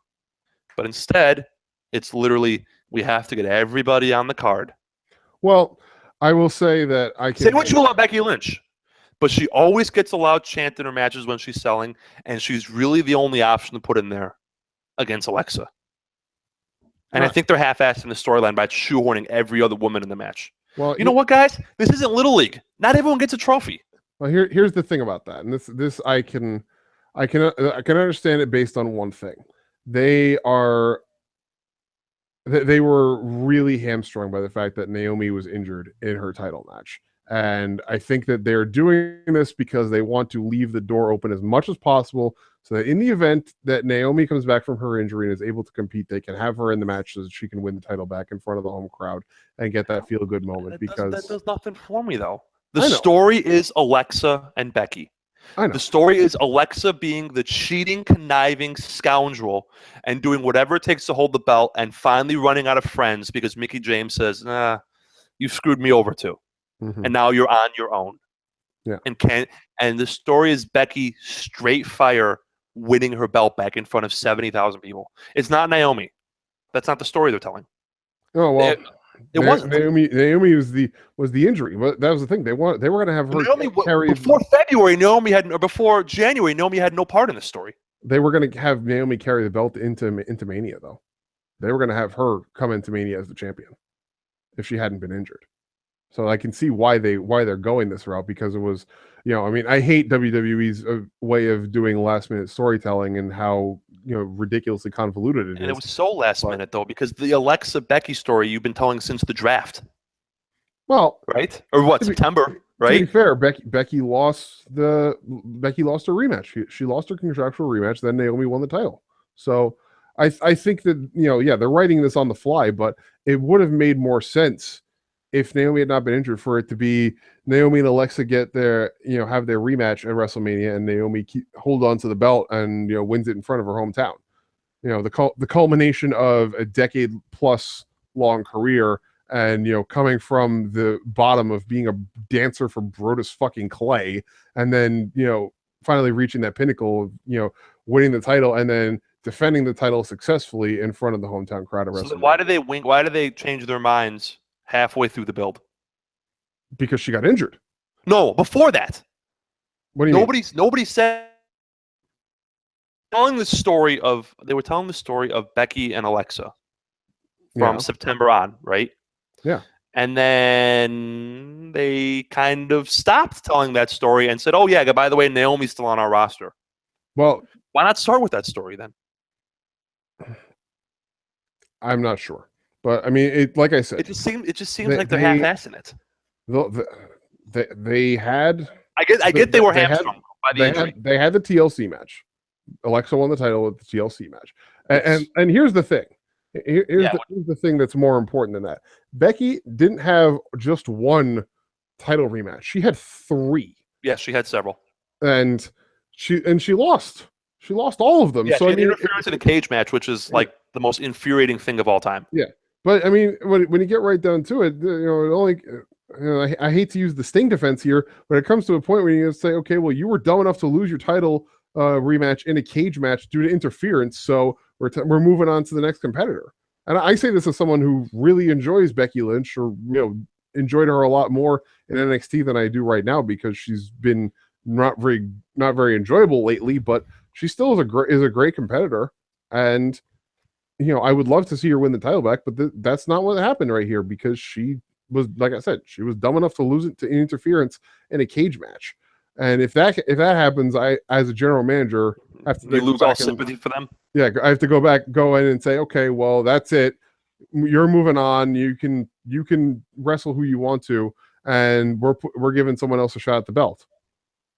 So, I mean, I get it. The injury forced them to go back to Becky, but I think that the conclusion of the story should have been that Becky lost the title and then had to go and deal with her other issues and smarten up before she came back for the title. That's what I think it should have been. But that's a different issue. Here's another thing. If the idea was that Mickie James ultimately teamed with Alexa due to the promise of getting a title match down the line, they should have explained that a whole hell of a lot better. Oh, yeah. Also, she should have helped Alexa. Also, she should have helped Alexa retain against Naomi, and they should have saved the Naomi coronation for Orlando. Yeah. Which they incidentally should have saved the Bayley coronation for Orlando. Well, yeah, but that's the Raw Women's division has been covered so many times that we don't need. Disaster. Did you hear Bayley get booze Monday? Yeah. How did you fuck this up? Mm-hmm. All right, but yeah, let's go to the you deserve it chance. It's not so much the you deserve it chance. It's the changing nature of wrestling. Mm-hmm. Okay. Zack Ryder talks about how when he was a kid, he had a Ramon's IC title, and then when he won the IC title, he had a picture with Razor Ramon, but he was the champion. Yeah, you've heard this story. Yeah, this was on the 24, the WWE 24 about WrestleMania 32. Yeah. So let's talk about how people became professional wrestlers when Razor Ramon was breaking in the business in the late 70s versus when Zack Ryder was breaking in the business in like 2005. Mm-hmm. Okay? Here's how you became a wrestler back in the day. Either you were born into the family, like, the Von Erichs, or you were working security at a bar, or you were a big dude at a gym, or you got Went to the show, and the promoter said, "Man, that guy's jacked. How do you want? Do you want to be a wrestler?" And the guy said, "Sure, I'll try out being a wrestler." And he went to some little podunk wrestler school, where they Ric Flair got in the business. Ric Flair did not grow up a wrestling fan. Ric Flair grew up a football fan. When he realized he couldn't be a football player, he trained in some barn in Minneapolis. Right? Look at Stan Hansen. He did not grow up a wrestling fan. He grew up a football fan, and he went to school with Bruiser Brody at West Texas A&M and decided to become a wrestler because he couldn't make it in the NFL. Right? Yeah. Razor Ramon, I'm sure, is the same way. Bill Goldberg did not grow up a wrestling fan. He was a jacked up dude at a gym who somebody spotted and said, "Man, that guy would be a great wrestler." That's how people became wrestling fans back in the day. Yeah. Do you know how people become wrestling fans nowadays? They grow up wrestling. They grow up. They watch a shitload of Shawn Michaels matches. They join a wrestling school right out of high school or college, whatever the case may be. They work the indies in front of 50 people. They get signed by WWE. Yep. Right? Yep. Nowadays, grow up as marks. Yep. You think 10-year-old Razor Ramon gave a damn about about Pat Patterson winning the Intercontinental title? No. No. But 10-year-old Zack Ryder did. Yep. Which is why it's the biggest moment of his life is when he won the Intercontinental title at WrestleMania. Yep. Whereas for Razor Ramon, it's just another belt that he's got to carry through airport security. And the paycheck matters more. Remember what Kevin Nash said? The only thing that matters are the miles and the money? Yep. Winning fake belts doesn't matter. It really doesn't. Getting the extra zeros on your paycheck because you win fake belts matters. But that doesn't happen in this day and age. That's not the way that everybody who's a wrestling fan is a wrestler, with very few exceptions, grew up a wrestling fan. Yep. Can you think of anybody in the WWE who did not grow up a wrestling fan and said, "Man, I want to do that," became a backyard wrestler like the Hardys or Seth Rollins or an indie wrestler like AJ Styles or whatever, right? The only people I can think of would be Roman Reigns and the Usos. Roman Reigns and the Usos. Roman Reigns is a failed football player. Yeah, if you look at I don't know if you watched the 24 documentary on him, but I mean the three of them, they all played football together in Pee-wees all the way through high school. Then Roman Reigns went to Georgia Tech, was all conference, tried his luck in Canada, didn't work out. Yeah, and then came to WWE. Yeah. Said, "Hey, you know what? I think I'd be good at being a professional wrestler." Didn't grow up a mark. Doesn't care about winning titles. You know what Roman Reigns cares about? Feeding his family. And that's what he should care about. You know what Zack Ryder cares about? Winning fake belts. Yeah. Well, let me go back to Roman Reigns also for one other second there and say, this was brought up, I don't remember if it was yesterday or Thursday in the Daily, but somebody was talking about the idea that Roman Reigns should go and talk to Vince and tell him I should turn heel. And that was me. I said that. Yeah, and here's the counterpoint to that. Roman Reigns has a 7-year-old daughter who watches him every week on Raw, and who he probably doesn't want to see him becoming a cheater or becoming a guy who assaults dudes. I can understand that. His daughter's what, like 7-ish? Yeah, 7 years like that. Yeah, that's still a little too young to explain to her what Kate. Remember Bret Hart? Remember when Shawn Michaels said Bret Hart was sleeping with Sonny and his kids thought it was real? Yeah. So I totally understand that. Yeah, I mean, totally understand that. People are going to counterpoint that saying, but what about Kevin Owens' kids? But I mean, every parent is different. Every exactly. And as someone who is not a parent, I can't begin to imagine how that conversation goes. Yeah, neither of us are qualified to. Yeah, my pay grade. You know what I'm saying? Neither of us are qualified to give criticism on that front. So, all joking aside here, I don't believe that it really matters what alignment Roman Reigns is playing week in and week out, as long as he's happy with the performance he's getting and he's able to feed his family. Yeah, I think all he cares about is the zeros at the end of the paycheck, as he should. Like, to him, the greatest moment is not winning a belt at WrestleMania; it's the payday that becomes from winning the belt at WrestleMania, as it should be. Yeah, absolutely. So that's my. It's not even a rant. It's just a changing observation as to how the business is different now than it was even 15 years ago. Yeah, and when Bill Goldberg broke in. Yeah, and that's the idea of the "you deserve it" chance. It's like winning a fake title. Yeah, it really doesn't make a difference because it doesn't mean anything to anybody who's not a fan. Exactly. It matters to the boys and girls because they're fans. Yeah, My counterpoint that I told you I was going to give to that. The only time that "You Deserve It" chant is applicable, I went back and I watched Heidi Lovelace's farewell speech at Alpha One, and the fans there were chanting "You deserve it," and that's a case where she does deserve it because she's putting years of work, sacrificing her body as an independent wrestler, traveling hundreds of thousands of miles to go to shows for far less pay than she deserves, and finally getting the big break that she's been fighting for this whole time. In her I am career. okay with the "You Deserve It" fans chants for somebody going from an indie to a national promotion. Yeah, like that's that. Where the "You Deserve It" That's 100% applicable. Much less okay with it for a WWE wrestler winning a fake belt. Yeah, a fake WWE belt. Yep. Like, you know what you deserve at the end of the day? You deserve your paycheck. Yep. Like that's what you deserve. And you earn it. And you get your paycheck because you're not working for TNA. Yes. Yes. And fuck the owl. Yeah, and fuck the owl. Remind me never to piss off Reby, ever.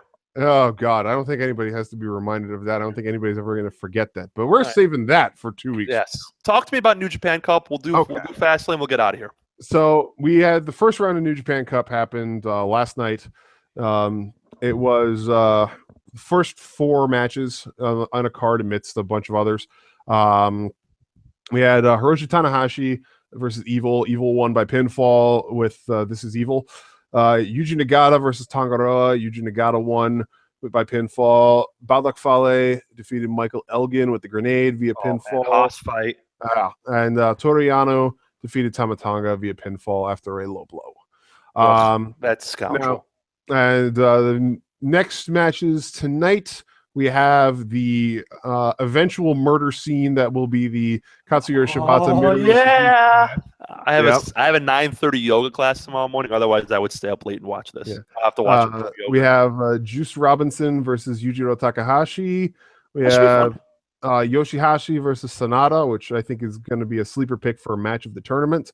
And we have Tomohiro Ishii versus Kenny Omega. The reverse Omega match back since New Year's Dash, right? No, he's been in a couple of tag matches. Okay, but the first singles match, excuse me. Yeah, I think this is his first singles match back. After he went on his mini sort of hiatus / I may be coming at the Rumble. Oh, wait, I can't get out of my contract. Yeah. I re-signed with New Japan.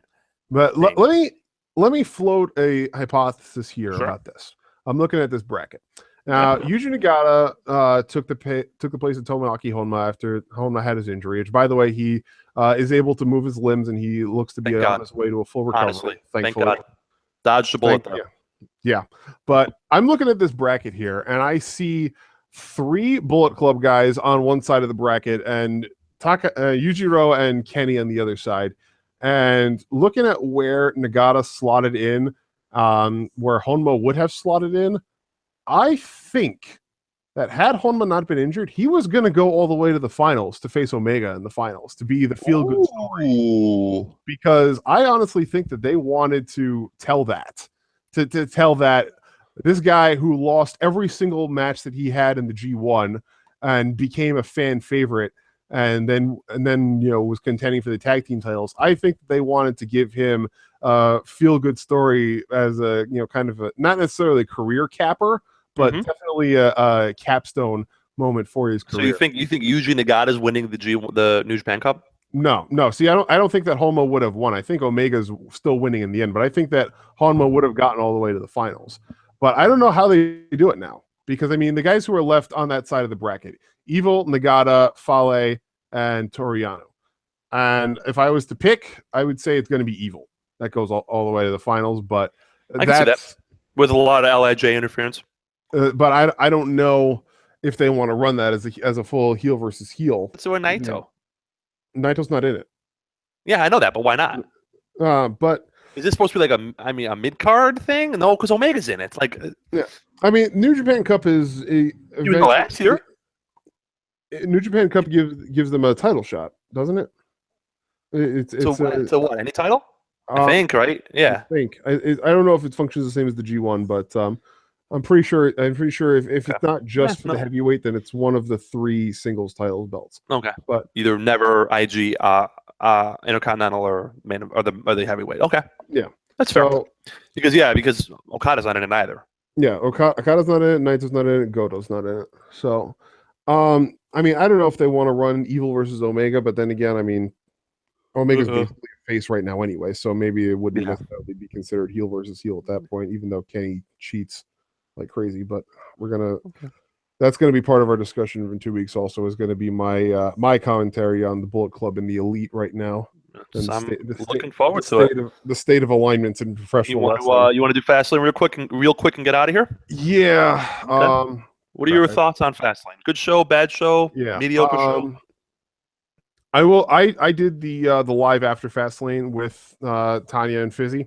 Okay. And I was initially my first reaction immediately after the show was, wow, this was really not a great card. But after reviewing it a bit, I actually think it was a lot better than people give it credit for. Just to run down the match results on the pre-show, Rich Swann and Akira Tozawa defeated the Brian Kendrick and Noam Dar.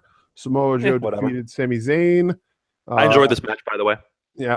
Carl Anderson and Luke Gallows defeated Enzo Amore and Big Cass. Whatever. Sasha Banks defeated Nia Jax. Did not enjoy that match. Cesaro with Sheamus defeated Jinder Mahal. Did not enjoy that match. Big Show defeated Rusev. Whatever. Neville defeated Gentleman Jack Gallagher to retain the Cruiserweight Championship. Roman Reigns defeated Braun Strowman. Another great match. Bayley retained her Women's Championship against Charlotte Flair. And Goldberg defeated Kevin Owens for the Universal Championship, which we all knew was happening. Yeah, we all knew that was going to happen. So my thoughts, now having gone over it a little bit, there were definitely some very good highlights to this show. The pre-show match was honestly a great cruiserweight match, and I really enjoyed the fact that Swann and Tozawa got the win there. Yeah, and going back to their chemistry as a team from Dragon Gate, I really liked that. Samoa Joe, Sami Zayn worked great for what they needed to do, which was to establish the story needed to be Samoa Joe as a badass, and he demolished Sami Zayn, which was exactly what needed to happen. Yeah. The cruiserweight match between Neville and Jack Gallagher, amazing match, very well done. Especially the second half of it was so good. So, Gentleman Jack selling that German suplex by twitching was incredible. Yeah, and all the headbutts. I mean, he's and Neville having to bring out the red arrow to beat him because nothing else was good enough. Yeah, he really boosted himself up there hugely. Jack Gallagher is definitely going to be a fan favorite for years to come because of this match. And then it was a fun match. Roman beating Braun. Initially, I was not expecting this to happen, but I love the fact that they did it like this. Honestly, I do, because people say they could have had it end by interference. Okay, but almost every single other title match on this card ended because of interference. Yeah, you can't go to that well too often. Yeah, and Braun came out of this fight looking like $1 billion. Not even $1 million. Because the only reason he lost was because he made a rookie mistake. Yeah, and I totally get that. Damn impressive looking rookie mistake too. The height on that crossbody attempt. I don't know how that happens. the laws of physics were defied. Yeah, no. Isaac Newton got nothing on that. That should not have happened, but it did. And holy crap, was it amazing. It was a fun match. Roman Reigns is a good wrestler, people. Yeah. It's just everything else that sucks. Yeah. And like I said, Braun came out of that match looking like $1 billion, and Roman's going on to face Undertaker with, finally having gotten a win on pay-per-view for the first time since Hell in a Cell. Well, let's not forget that. Yeah, this is his first pinfall win on pay-per-view since Hell in a Cell. Didn't he win at Fastlane? No. Or Roadblock, whatever the hell it was? No. That was his first title match against Owens. Owens, yeah. And the first about 600 of them. And he lost. That was our first podcast, by the way. Yes. You and the Rumble we know, and okay. Yeah. Okay. And he lost. He was the last one on his team to lose the Survivor Series too. So I get it. All the way back to Hell in a Cell because they knew Goldberg was going to be a minute long. Yeah. But I did not need to see 8 minutes of Cesaro and Jinder Mahal. I did not need to see 8 minutes of Big Show and Rusev. I could have seen 4 minutes of that and added it to Joe and Zayn. Yeah. 8 minutes of Nia Sasha. Didn't need that either. Oh God. Yeah. Bayley Charlotte was just Charlotte's the babyface in this feud, right? As depressing as it sounds. I I don't even They're want to talk booing. about They're this. booing Bailey. Yeah. I don't. I don't want to talk about it. It's abysmal. It honestly It's is abysmal, and this all could have been avoided if Vince didn't have such a hard on for Charlotte Flair, and needing to have her in the title scene perennially for a year and a half now. Or she was booked as an actual heel. Yeah, that too.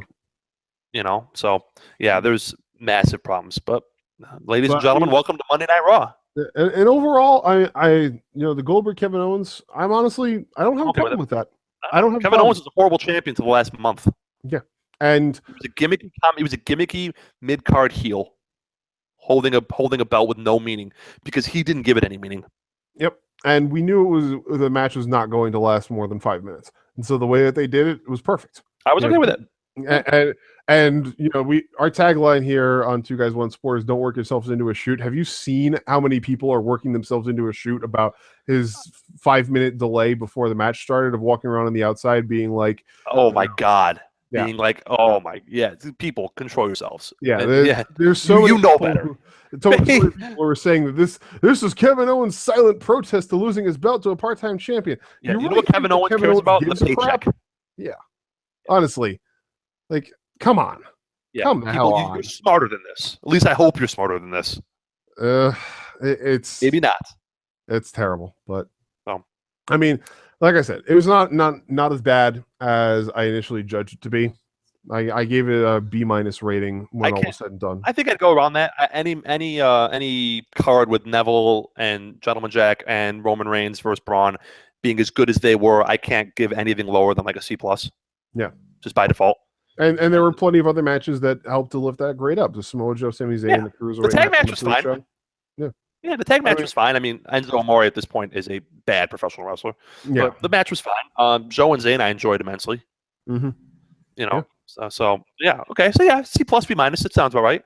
Yeah, and that's it. We're not here in 2 weeks, people. We're not here next week. We'll be here in 2 weeks. Yes, 2 weeks from now will be episode 3. I'm thinking a nice big fat WrestleMania preview, or maybe the show after that. Yeah, the week after that is the day before WrestleMania. It's April. Which we can do. We could just do very NXT WrestleMania heavy. Yeah, that'll be. It'll be hours. It'll be the show and then NXT. Yep. So you can listen to us. We'll have very clear directions. You can listen to us as your NXT Takeover pre-show instead of. We're way better than Tom Snapchat Phillips. Oh God. And better people too. Yeah. So yeah, 2 weeks from now we're going to be talking. Like I said before, we'll be giving my take on the Bullet Club and the Elite, and their New Japan Cup alignment stuff, and we're also probably going to be getting into some of the backstage goings on in Ring of Honor and Impact. TNA. Yep. So we'll do Ring of Honor, we'll do TNA, we'll do some New Japan Cup, we'll do a little bit of WWE, but we'll save a lot of the WWE stuff for the show on April 1st, which will be a full-blown extravaganza NXT and WrestleMania preview. We'll pick all the matches, we'll give you the angles, but the show before that I think is going to be really interesting. It'll be very backstage and very meta. Yeah, a lot of political stuff. So if you like, I may put on my lawyer hat. Yeah, if you guys enjoy, the outside of kayfabe talk, this will be the show for it. Yeah, exactly. So, all right, guys, thanks for listening. And fuck that owl. Fuck that owl. This has been Two Guys One Sport. Have a good night, everybody. Bye, guys.